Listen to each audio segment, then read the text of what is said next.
As the sun dipped below the horizon, casting long shadows over the desolate city, a group of survivors huddled around a flickering campfire in what used to be a cozy living room. The city was a ghost of its former self, with silent streets where the undead roamed, their groans a constant reminder of the world's end. Ella, a former schoolteacher turned de facto leader of this ragtag group, stared into the flames, her mind racing.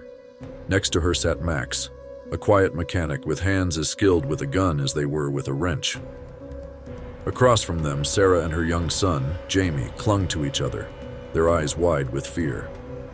Completing their circle was Dr. Cole, a psychologist whose insights had saved them more than once. They had survived the initial outbreak, learning quickly that the dead were relentless, but predictable. Yet as the days turned into weeks, and the weeks into months, Ella noticed a shift not in the undead, but within her group. Tensions rose, trust waned, and the once united front began to fracture under the weight of unspoken fears. One evening, as the wind howled like the specters that haunted their every step, a disagreement erupted. Max had proposed a daring raid on a nearby hospital for much-needed medical supplies. Sarah vehemently opposed, fearing the risk of drawing the undead to their haven. Ella tried to mediate, but the argument spiraled, voices raised in anger echoing in the empty streets beyond their barricaded doors. Dr. Cole watched silently, his eyes reflecting the fire's glow, a somber witness to the disintegration of human bonds. The argument was cut short by a chilling howl, not of the wind but of zombies attracted by their dispute. The group sprang into action, each assuming their role in the defense of their sanctuary. But as they fought, a more sinister threat emerged from within. In the chaos, Max accused Sarah of being a liability, her fear endangering them all. Sarah retorted with accusations of recklessness. Words turned to shoves, and shoves to blows, their inner monsters unleashed by fear and stress. Ella and Dr. Cole intervened, separating the two, but the damage was done. The group's unity was shattered, their trust eroded. That night, they defeated the undead at their doors, but the real battle was far from over. The next day, Ella found Dr. Cole sitting alone staring at the bloodstains on the floor. "It's not the dead we should fear," he murmured, his voice hollow. "It's what we become in the face of them. Fear, stress, they strip us down to our most basic instincts. We become territorial, aggressive, inhuman." Ella nodded, the weight of his words heavy on her shoulders.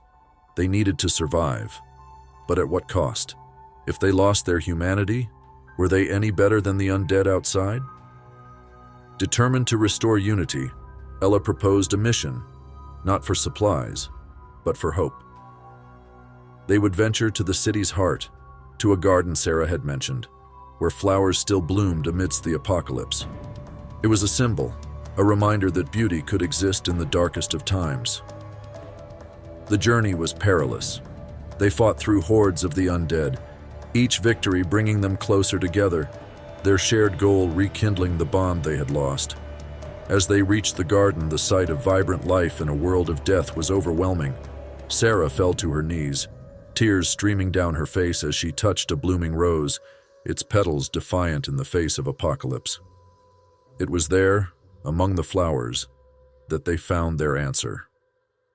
The real danger was not the undead, but losing themselves to the darkness within.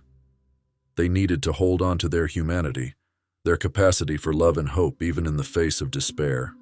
Renewed, the group returned to their sanctuary, their bond stronger than before. They knew the road ahead would be fraught with dangers, both from the undead and from within. But as long as they held on to their humanity, they could face anything. As night fell once more, and the undead's groans echoed in the distance, a group of survivors sat around a campfire, not just as allies, but as a family. They shared stories, laughter ringing out into the night, a beacon of light in a world consumed by shadows. And in that moment, Ella realized that the true face of fear was not the undead, nor the dark. It was losing what made them human. But as long as they had each other, they could face the darkness, not just outside, but within, and emerging not just survivors, but as beacons of hope in a world shrouded in despair.